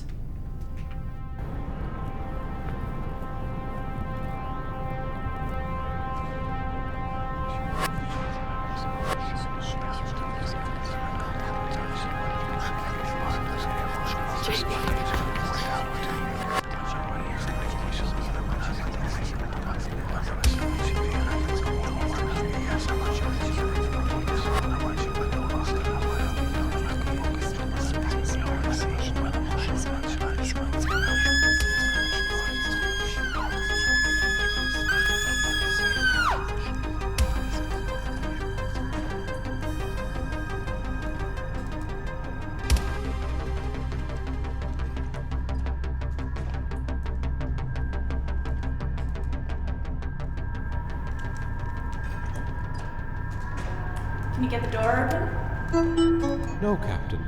I won't. You mean you won't? There is a handle.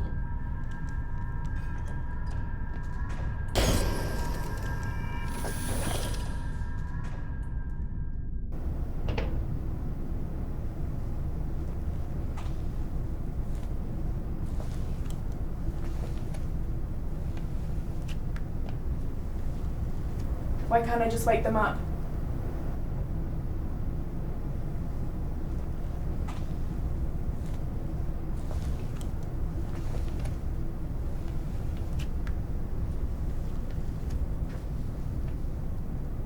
Hello?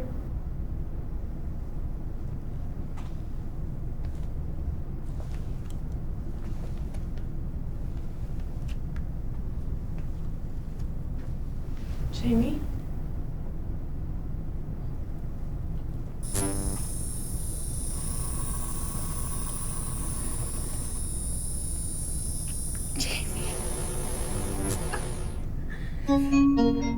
You need to hurry, Captain. If my power falls below the acceptable levels, I will need to reroute the power. That means jettisoning the stasis pods. You can't do that. I'm the captain. I won't let you. The crew is expendable. The ship is not. This is your order, Captain.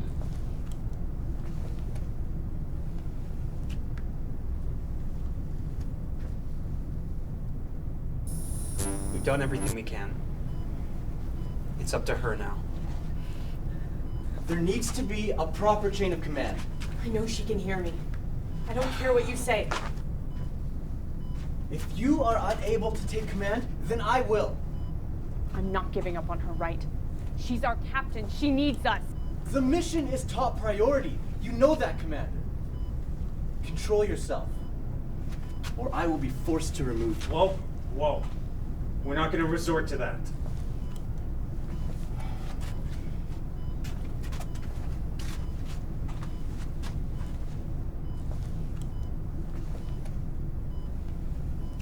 No, you can hear me. I need you to wake up. I love you.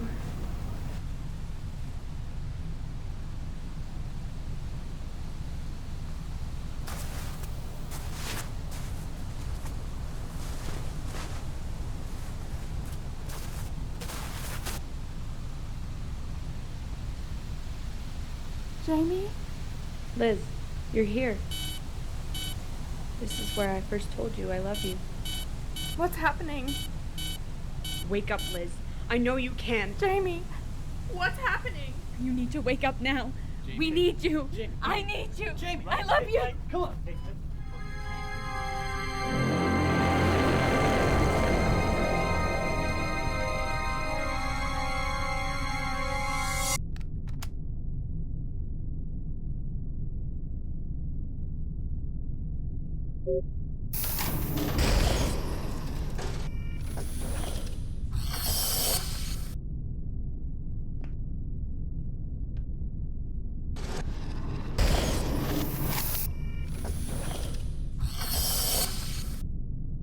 Okay, cousin, I'm here.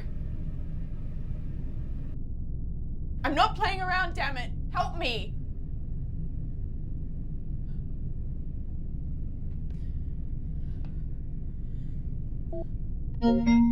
Even if you reset the power, it's too late.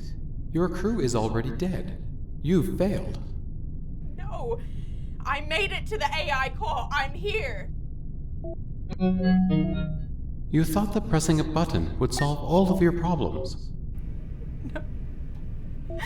No, it can't be. I thought it would work.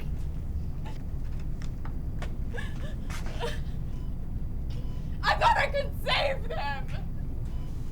She's moving.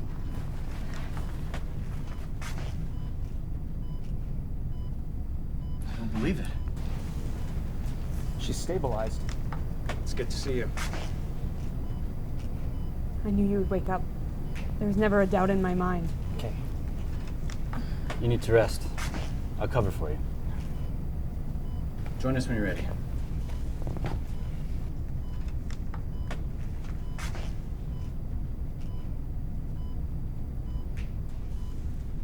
I'll see you up there.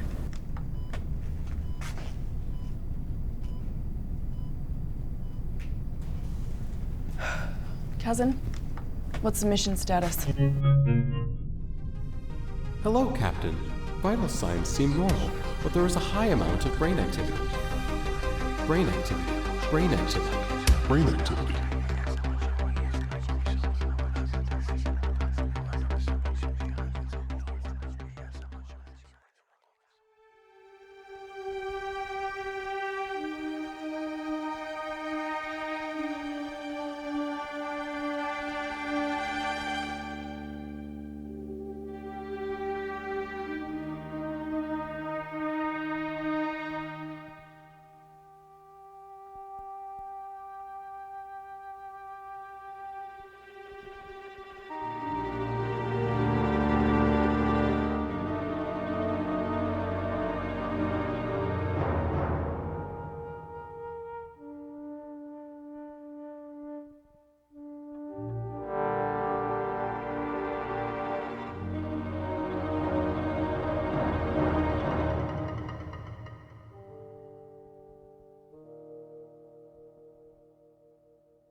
3 cheers for Proxima Centauri. Hooray! That was a cheers.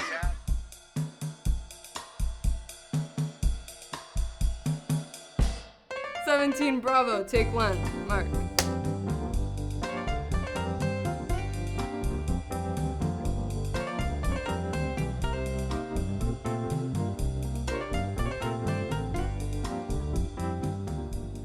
What inspired me to write Proxima Centauri? Well, it kind of came to me out of nowhere. I had a different idea, and I was in the middle of writing class, and it just hit me like a ton of bricks. Hi, I'm Juan Pablo, and I'm first AC at Proxima Centauri. My name's Medina, and I'm second AC on Proxima Centauri. Second AC is kind of like a single mom. I wash and dry. So I'm running and grabbing batteries, and I slate, and I format the cards and media, lenses, really anything and everything you can think of. Yeah, first AC is kind of the slave of camera team. I also do focusing, which is kind of cool. I like it. But yeah, I'm kind of like the most cool guy in here, so I just pick up everything and move everything. I always kind of hated JP until I started working on this production, so I don't know. It's been okay, I guess. Yeah.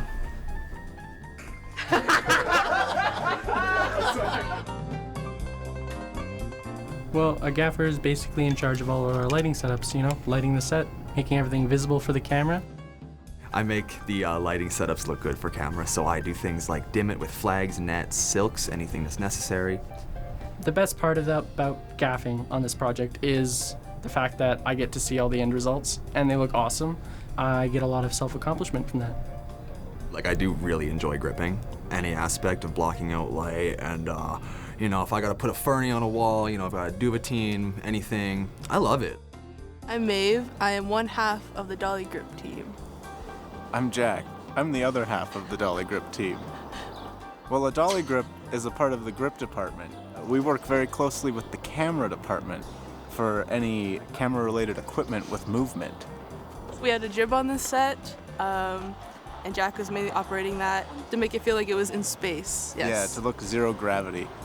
Hopefully. And then we have the dolly set up here. If you want a movement like this, pulling in and out with the camera, we got you. If you need a truck going side to side, we got you. What is it like working together as the Dolly Grips? Pretty chill, I'd Pretty say. chill. We're a yeah. good team. There's been a few Dolly shots, but we kind of just set it up kind of quick. We're pretty good. Good communication, good synergy. We get it done. It's fun, so yeah. Yes.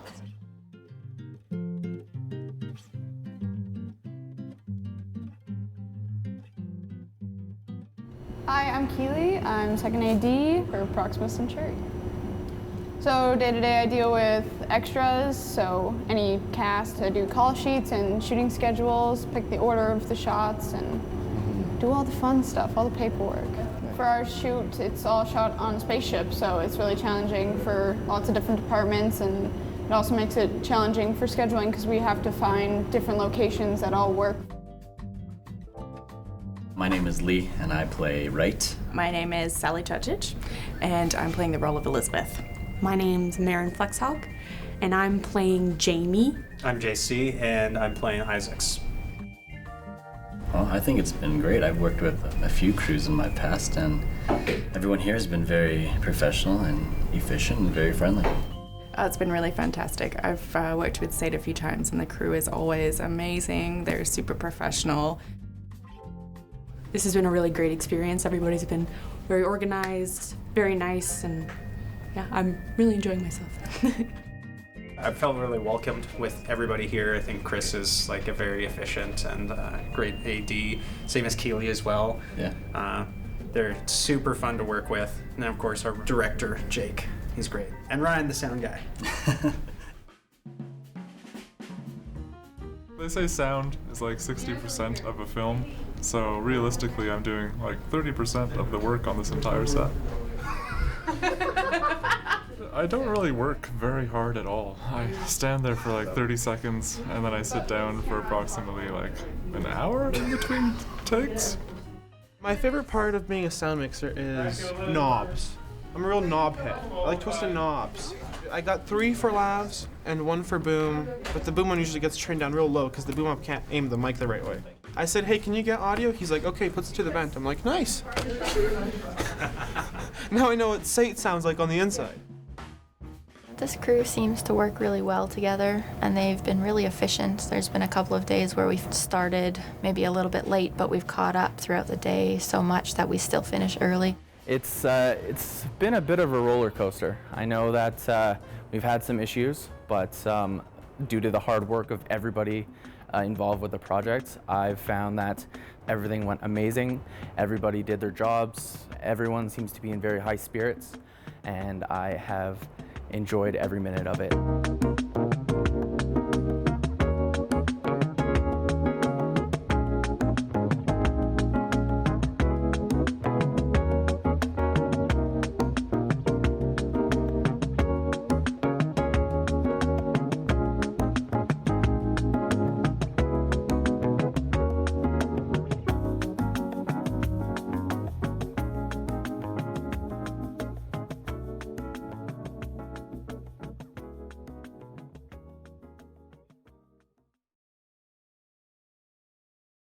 Yeah, let's just get into it, I guess. Sounds good. Can you tell us what IUD stands for? IUD stands for intrauterine device.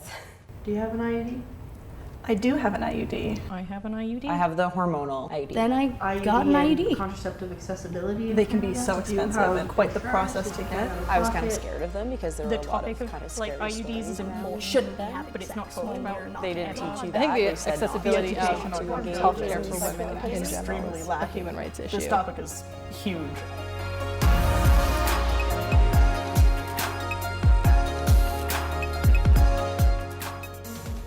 My name is Danica. I am 24 years old, and right now I work at the Humane Society. My name's Anna Caldwell.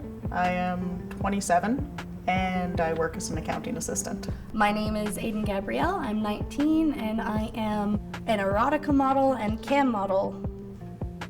My name is Catherine Chudley, and I'm a registered nurse. So I'm Dr. Rupinder Tour, and I'm the medical director and the founder at the IUD and Women's Clinic in Calgary. So you can see you have lots of options when it comes to birth control. These ones maybe don't work as well. You can still see lots of pregnancies. These ones are better, but these are like our gold stars of birth control because there's very few pregnancies. And you can see all of the IUDs sort of fall into that category. There are 2 different types of an IUD. There is a copper IUD and there's a hormonal IUD. The length of the IUD depends on the type, anywhere from 3 to 12 years. So this is the copper one. So you can see it's got copper wire just on the stem there. So this one has no medication, you'll still get regular periods, but they can be slightly heavier and crampier. That's kind of the downside. The other style of the IUD is this one. So instead of copper, there is actually a little bit of medication right in the bar. And what it does is it releases right on the inside of the uterus. So it stays local. And when the medication gets released locally, it makes a plug here at the cervix. And so again, it's hard for the sperm to get through. That's how you get birth control. So with this one, we say your periods will actually be quite a bit lighter. So like 80 to 95% less bleeding than what you would normally get. I got my first one, it's gonna be 6 years ago now. And so I had to contact my doctor. So I had to go in for a consult. We talked about what one would be best for me. And they were like, well, we can put you on an IUD. Here's the cost. Here's how the procedure works, and here's how much it's going to cost, and things like that. The cost was a little scary at first. For a hormonal IUD, it can cost you like $400, and a lot of insurance doesn't like to cover birth control. So what was kind of unfortunate is I decided to get it in right after I was done university, but as soon as I stopped being in university, my IUD was no longer covered. So if it was covered, it would have been something like, you know, $15, but since I wasn't covered, my IUD cost $400. So having to bite the bullet and put that money out up front with no coverage from any insurance, it was more so just sitting there and thinking to myself, can I do this? Because I know it's worth it, but $400 is a lot right at one time. And then I had to go get it. And then I had to call to make an appointment with the doctor.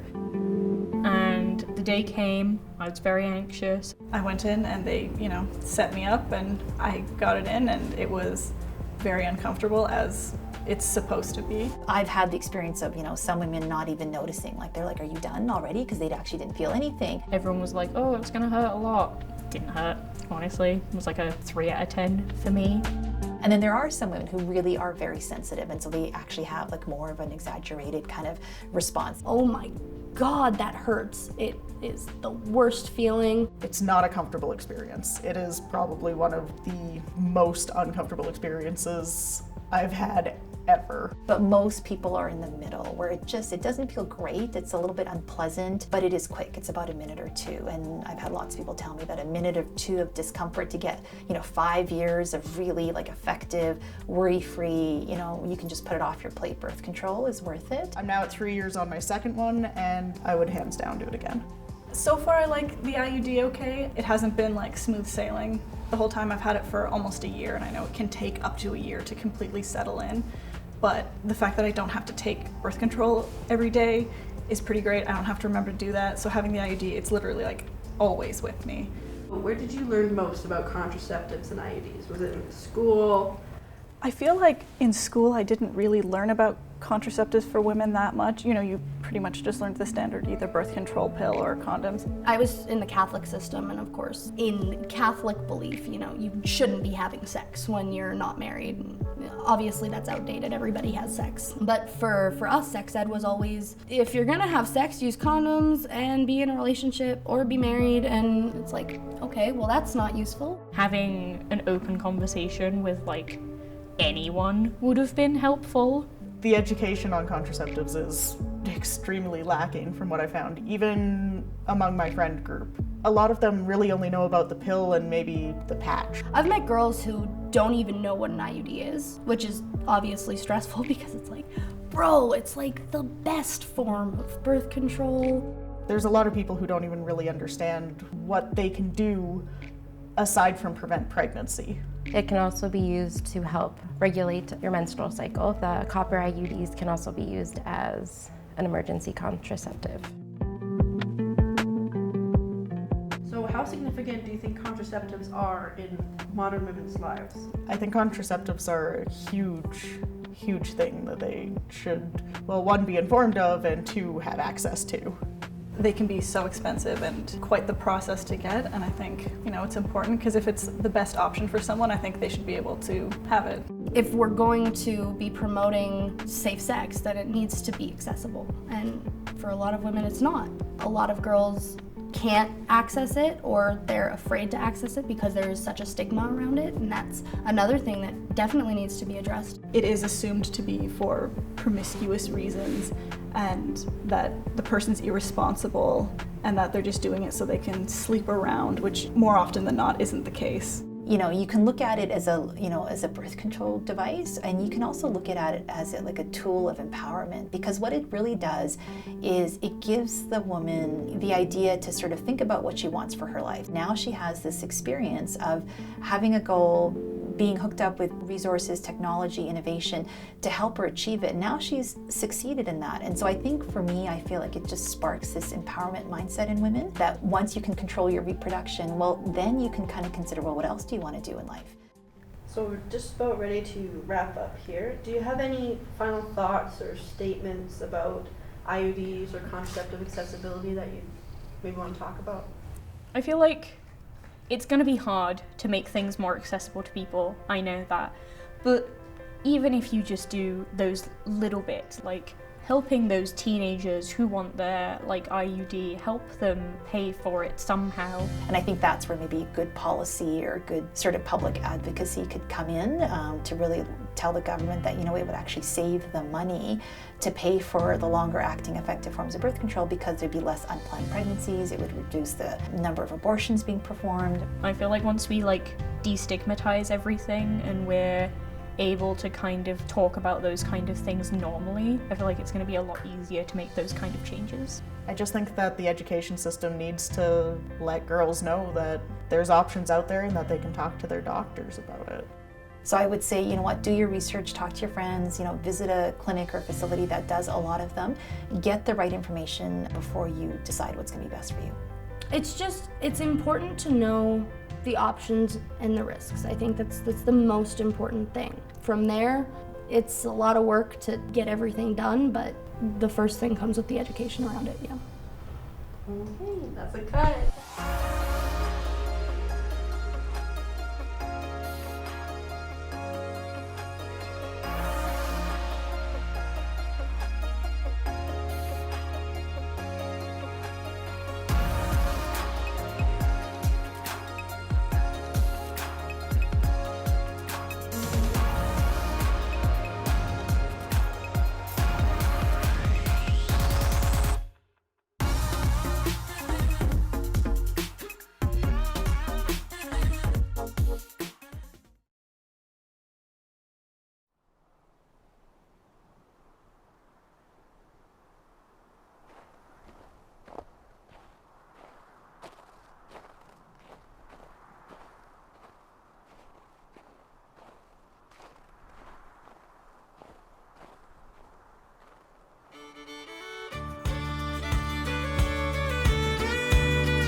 Up this morning with only you on my mind. It's been 3 days since I heard from you. We used to be all the time.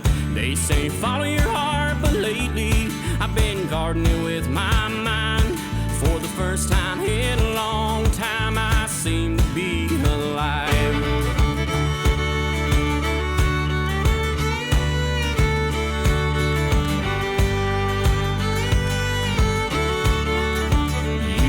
The best kept secret, you were a new light at my door.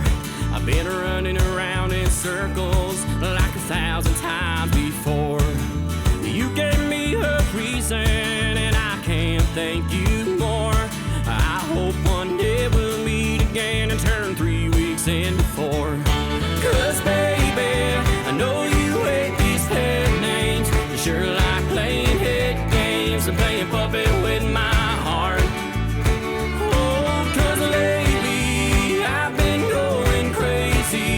Nothing seems to faze me and it's tearing me apart.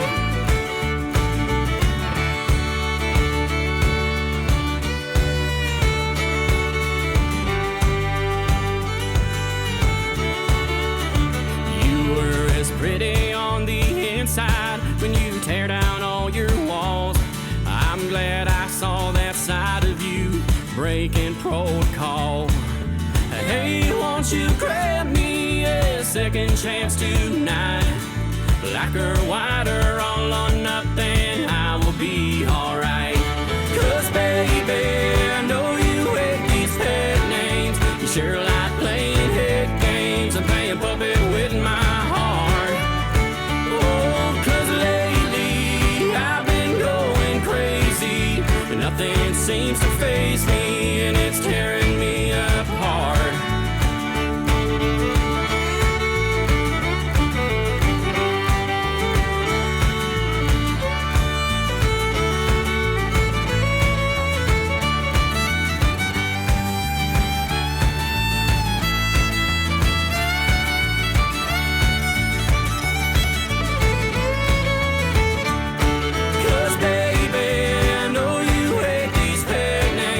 Sure like playing head games and playing puppet with my heart.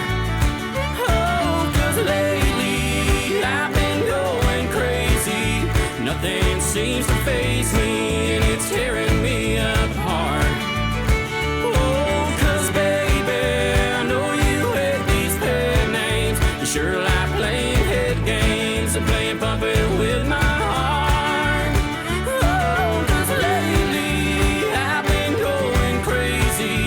Nothing seems to faze me, it's tearing me apart.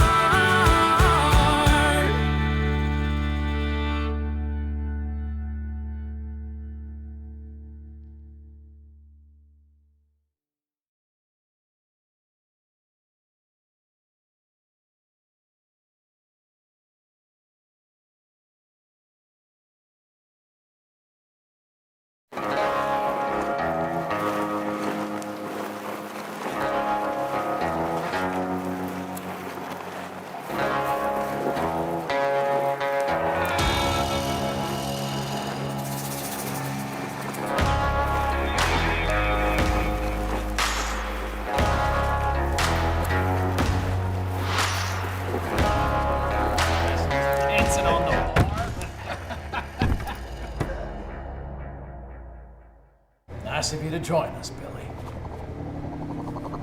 One last job, boys. This'll be the job of all jobs. You say that every time. Well, this time, we got some insider information.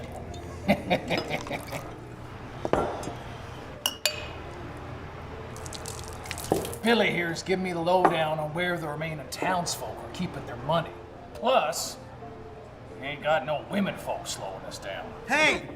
My first wife died on that job. I can't believe they shot her. I'm sorry, Carson.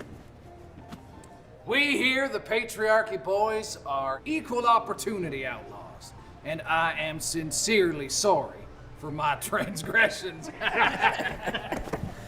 Now get on with this job of all jobs. We ain't got all day. This whole story is supposed to take 5 minutes. Well, then I will move this along as efficiently as possible.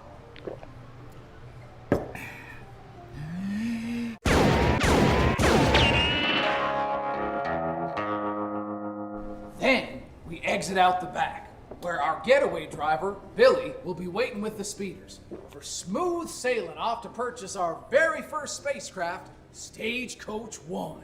Ooh, Stagecoach 1. That's very era appropriate. I couldn't even trust this guy's information. Can't even see his face.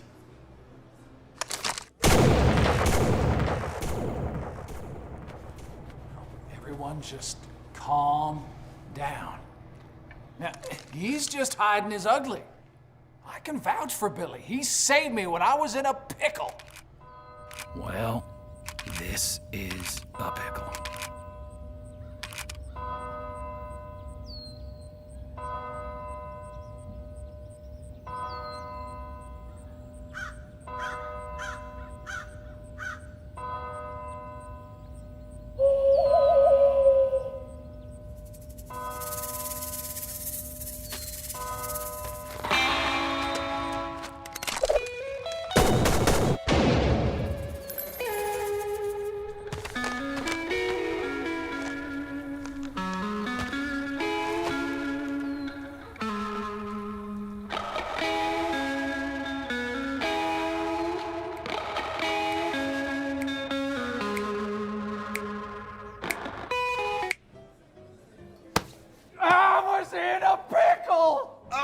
All right, settle down. Can we just cut to the robbery already?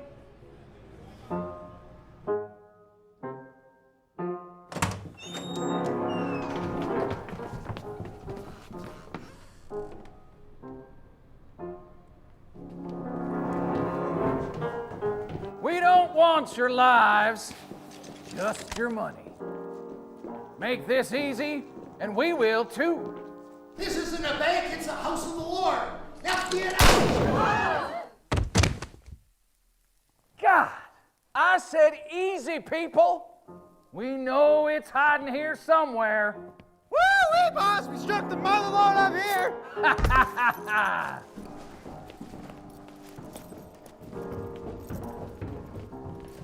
I told you we had good intel, boys. Come on, let's get out of here. You don't want your lives. You just leave the money. Make it easy and we will too. Hey! I already said that. Are you sure? Of course I'm sure. I just said it. That was me. I just said it. No, before you got here. Well, how am I supposed to know that?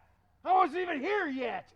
Well, just give us 5 minutes, Sheriff, and we'll come right through that door. I promise. You got us. 5 minutes, Bart. Are we coming in guns a-blazing?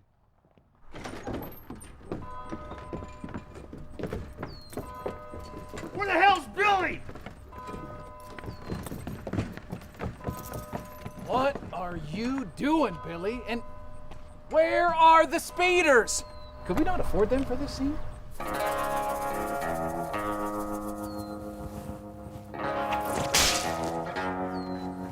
My name ain't Billy, it's Willa. You killed my parents and left me for dead in the first flashback.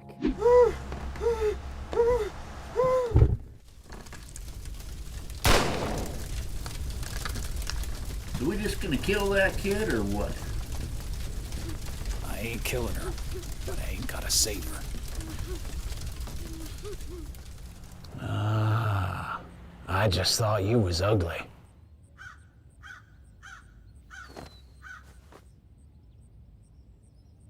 But you saved me when I was in a pickle. Woo-wee, Billy, that was some damn fine shooting.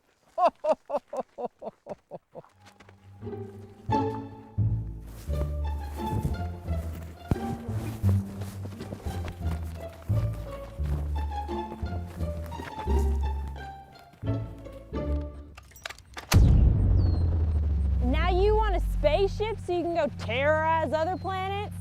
Not on my watch. Not terrorize, just visit. You know, like a... Vacation! Yeah, like a vacation.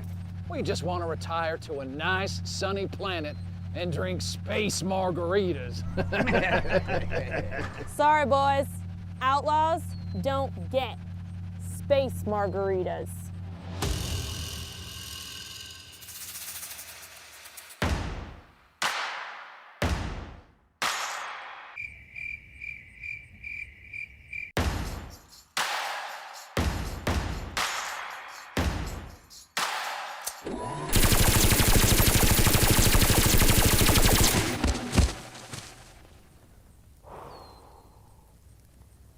Down with the patriarchy, boys.